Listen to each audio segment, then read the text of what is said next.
All right, I'm just gonna say it. It's been 5 months. It has been 5 months since I last uploaded a video. At this point, you're probably like, we have heard from you a total of like 3 times in the past 2 years. So who even are you? What's happening? What are you doing? What's going on in your life? The last time I had posted on YouTube and checked in with all of you, it was still cold outside, probably snowing. I had just turned 31. I was really thinking about setting my intentions for the year. I made punch cards, and then I said nothing else on YouTube and pretty much nothing else on social media in general. So now here I am. It is hot outside. Now we're in a heat wave, almost halfway through this year. And I think naturally, a lot of people like to use this time to really reflect on how their year has been going so far and try to do a little bit of a reset, just to check in and plan for the second half of the year. Let's just catch up today. I'm gonna let you know how my goals have been going. I have my punch card actually still with me, and I have been using it. Yeah, I just wanted to sit down and catch y'all up. So I wrote some notes. I have my coffee, my afternoon coffee with me. Okay. Let's get started because I have a couple things, a couple categories, I wanted to hit. So yeah, what the heck have I been doing? What's been going on? World Cup obviously is happening right now. Have y'all been watching? All right, let's start with PhD updates because I feel like this is probably where I've had the most movement and progress. Back in February, January, when I posted that video, I think I had done, I want to say 30 something interviews, something like that. I feel like I was really productive with my interviewing in the fall, and my plan originally was to try to transcribe all of them over winter break, over intersession, like at my job where we're off work completely, like everything just shuts down. However, that did not happen. I made the decision to give myself a break totally from everything, like work, freelance, PhD, and just rest. And I do think that was important, but I am also a bit, I don't know, I feel like I really struggled after being very productive, giving myself a break. I really struggled to return to PhD work in the earlier part of this year. So I had done all the interviews. I did not start transcribing, honestly, probably till like March or something like that. Q1, a little slow for PhD progress. I did a couple more interviews here and there, but other than that, I wasn't really doing too much. But then the defenses started happening. And when I tell you I went to 5-6 defenses this year, they were all for people who either I had been in the same cohort with or they had started around the same time that I had started. And so one, it was really great because I love going to them and really cheering on my, friends and colleagues. And two, I was like, I need to be done. Because when you start to, I don't know if other PhD students relate to this, but you start to realize you're like, wow, everyone that I started with is now done or they're about to be done. And I am still here. Everyone has their own PhD timeline. I definitely am not trying to, I don't really feel bad by any means, right? Because I know that what I've chosen to do over the last 7 years that I've been in my program, or 6 years I've been in my program, it's been the correct decisions for me, right? With all that said, I feel myself kind of being over being a PhD student. Actually, one of my friends who did defend, she was talking about how she was not pressuring me, but she was like, I really would love to walk across the stage with you next year. And so, yeah, I was thinking about, okay, yeah, it would be nice to actually be able to cross the stage and graduate and attend graduation with people that I know. And then she had mentioned, because she's Japanese, that she and her husband are gonna be going to Japan right before graduation. So I was like, ooh, I've been wanting to go to Japan too. I've been wanting to go to Japan, obviously for different reasons. Like she grew up there and has family there. I am going purely as a tourist, obviously. But Japan has been on my list for a while. My partner has also really wanted to go. We've actually been saving for Japan for quite a long time. So I was like, I too would like to go to Japan. I was like inviting myself, but I was like, you know what? I would also like to go to Japan. I think Japan also had turned into this idea of once I'm done with my PhD, I'm gonna go. So now I've gotten it in my head. I'm like, you're gonna finish in March and then you're gonna go to Japan and then you're gonna walk in May. And so as of right now, that is my timeline for my PhD. Coming back in a little bit, right? All of those things, really helped motivate me. And so starting in April, I would say I really was like, if you want to make this happen, you have a lot of work to do and you really need to get going, right? So basically now I've been transcribing. I'm almost done. This has been sitting on my desk for a bit. Here's my punch cards, if you remember the cover. The first transcripts page that I made with all of you is here. And as you can see, we have punched everything. I had to add an extra bucket here. So it's actually 21. It's actually 21 transcripts. And then here's my second one that I've been doing so far. So as you can see, I have 4 left on here, but actually I have 5 transcripts left because I did 42 interviews total. So this is actually also gonna have to be changed to 21. But yeah, so the transcripts have been going well. I have met with my committee about how I'm gonna approach data analysis and my process for that. That's gonna need to happen relatively quickly as well because I have a conference presentation in early September. Every time I say this out loud, I'm like, it's kind of delusional what you think you're gonna do in the next few months. But I have a conference presentation coming up, so I'm gonna need to do my data analysis and have some sort of draft ready for that. That's been moving, so that's my second chapter of my dissertation. And then very excitingly, my third and final chapter or component of my dissertation, which are the focus groups, I secured a mini grant to fund some of the participant compensation for that. And then I have also officially recruited one activist organization who will participate in the focus group. I'm not going to share too much, I don't think, about that quite yet until everything kind of really takes form, but the focus groups will be held in September. I still need to find 1 to 2 additional organizations to really round out the focus group components, but I think I'm most excited for this chapter. Maybe right now that's because it's new, but I think this chapter to me feels kind of like the so what of my research, of why I wanted to do a dissertation in the first place, like topics that are really important to me around linked fate and also intergroup solidarities, and really thinking about what it means to show up for other people. So yeah, things PhD-wise are going good. I've checked in with all of my committee members this month. They all are on board with my schedule. So I sent them a very long email and they're all on board with it. So I'm looking forward to just continuing to push. I gotta keep pushing. Work in general, I'll talk about both my 9-to-5 job and my freelance work. So work has been good. I think, pretty consistent. It hasn't been quite as low key as I thought it was gonna be this summer, but it's okay. Still in general, one of the quieter times. And I had my performance review with my supervisor for that job. That went really well. I also told him that I'm hopefully going to defend in March of 2027. And so he was kind of asking me, like what I want to be doing afterwards. And he seemed really like supportive and open to helping me figure out what comes next, which I'm really grateful and excited for. And then freelance wise, like this has been something that I've been thinking about it's been at the top of my mind for the last, I think a couple weeks, because my freelance job that I was working or had been working like pretty consistently since I started my PhD program, my hours got cut because I think they did a kind of like general reduction in hours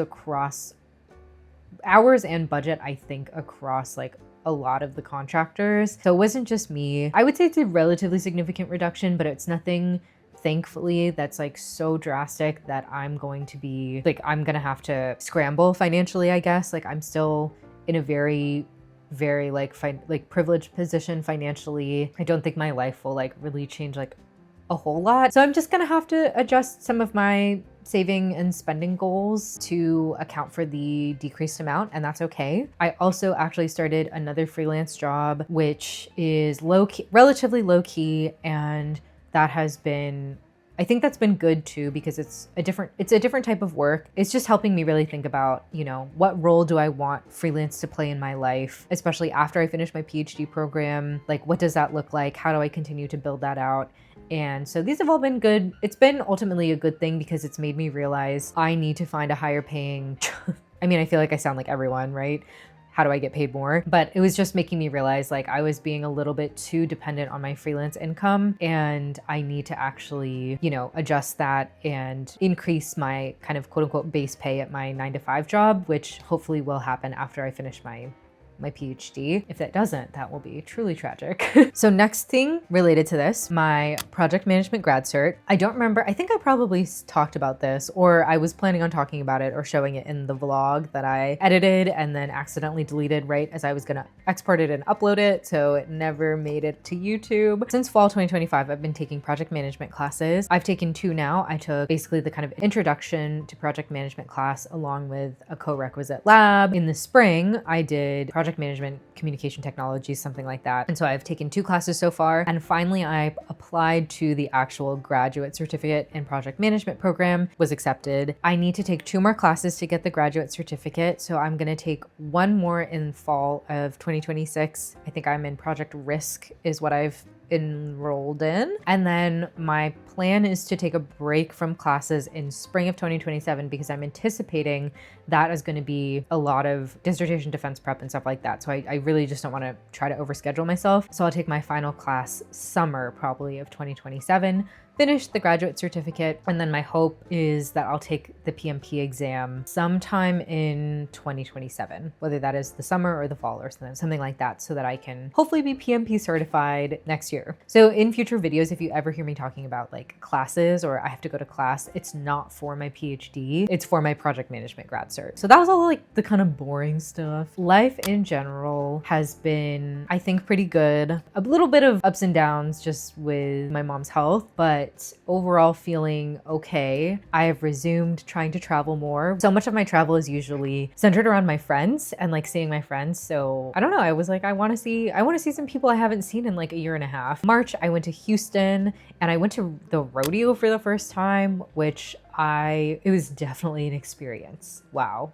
Like, I feel like I learned so much about Houston rodeo culture in particular. I brought the wrong clothes. I didn't realize it kind of turns into like a club vibe in the evening. So I was, I think, a bit overdressed, but I got to meet up with Tiara, which was really cool. Shout out to Tiara if you're watching this. So much good food in Houston. And then in April, I went to New York for one of my friend's 30th birthdays, which was really fun. It was kind of like a quick weekend trip. And then I actually went back. Oh, I was supposed to mention this in the PhD part. I went back to New York in April again. So I went at the beginning of April and then like mid-April to guest lecture for the first time. I guest lectured at Hunter College. I think it went really well. And it was just, it's always fun to go to New York. I thought everyone was like pretty engaged. They had good questions. And so that was nice as well. And I made an Instagram post about this. So if you're curious and like want to learn a little bit more, you can go check that out. I had two friends visit late April and early May. So they actually were two of my Europe friends came to visit, one who lives in Paris, one who lives in Ireland. And so that was really fun. I think like it was a really kind of busy and chaotic time because like May is also graduation season. And so that tends to just be a little bit busier for me at work. All very chaotic. Like it was a very chaotic time, but it was also really nice because I think it's easy here, especially for me to get very set in my routine and feel a bit, I don't know if bored by my life is the right word because it's not really like I'm bored, but it just broke me out of my routine.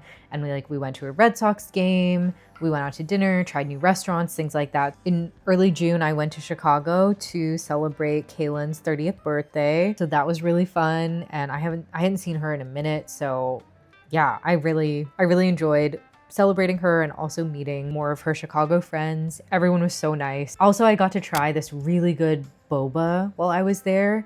If you are into more subtle / natural tea flavors, I guess, this place that I'll put here was really good. Their boba was also really good. I think it's a Taiwanese boba place. So highly recommend, very nice. A couple weeks ago, I went to the San Francisco Bay Area to see my childhood friends, catch up with them. That was also really fun. I got to see my niece / goddaughter, hang out with her. She's like grown so much. It's kind of wild. I had a great time on that trip. So like lots of great travel. Coming up, I'll be going to Seattle to see my parents. And then after that, I'm actually going to be going to Hong Kong and Taiwan for like a week or so. It's going to be so hot and humid, but I'm very excited. I'm going to Hong Kong with one of my friends who actually grew up there and her family is still there. Honestly, we're just vibing. I'm like, wherever you think we should go or wherever you want to go, I'll go with you. Yeah, I'm really excited. First time being back in Asia since my Korea trip a few years ago. So that's like pretty much what's been happening.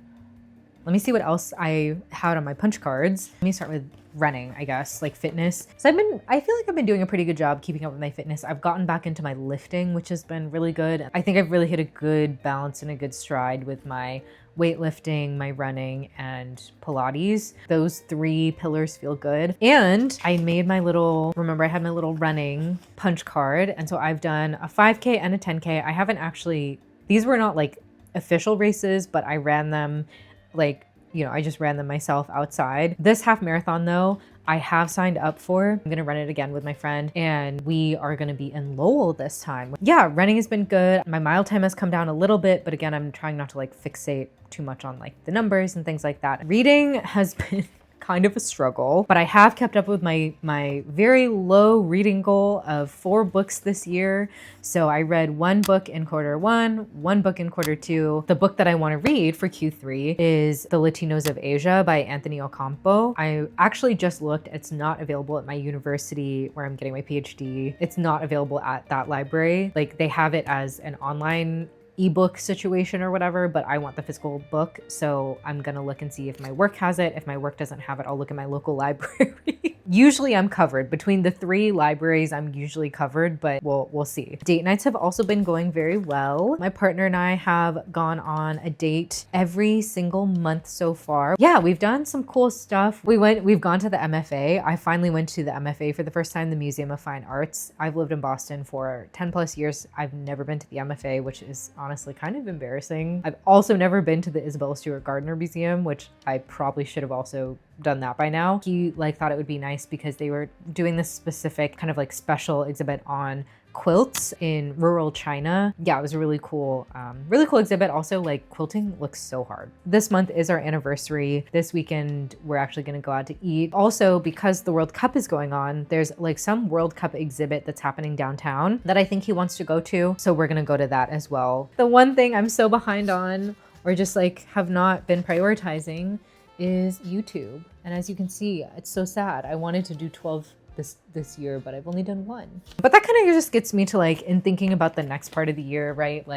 As I think about really what I'm hoping for the second part of the year, one of the things now that I feel I've stabilized a bit with all the other aspects of my life, now I just, I miss having time to just be creative, to not work on work or freelance or PhD stuff, and to exercise a different part of my brain. I struggle with the social media element of it, I think, and I don't need to get into that. That could probably be a separate I could talk about that for ages. That could probably be its own video. So I think for me, especially because a lot of the kind of creative things that I have done so far have been kind of tied to social media, like YouTube videos, my Instagrams, things like that. I struggle a bit with the actual process of doing that, of posting and things like that. But what I'm really trying to focus on as I move into the second part of this year is really reminding myself why I like to do it, and honestly why I want to. And that really is because, one, outside of it just being a creative outlet and things like that, is that I do hopefully the rest of this year going into next will hold a lot of pretty significant milestones, I think. And I really do want to remember this part of my life in a way where, yes, we don't need to document everything. I certainly don't really document all aspects of my life, but I think yeah, I really do. There's some things coming up in this kind of part of my life as I really finish my dissertation that I do just really want to remember. And I think for me, it's been really nice to just have things to look back on, whether that's YouTube videos of my time in Korea. I really like that I have those, and my posts and my photos and just snapshots of moments of my life and points in time. It's really great to have to look back on. So I know I say it I feel every YouTube video I say it, but I'm really gonna try hard as we move into the second part of this year, into the next year, to really follow through on this and really detaching myself from a lot of this pressure that I'm putting on myself when it doesn't really matter. I think that is the biggest thing that I'm really hoping to carry into this next part of the year. If you've stuck around on my channel, honestly, shout out to you. I would love to know how you've been. Tell me how the last 6 months have been for you. Hopefully good, but if not, let me know. Anyway, thank you so much for sitting through this very chatty catch-up video with me, and I will see you in the next video. Bye.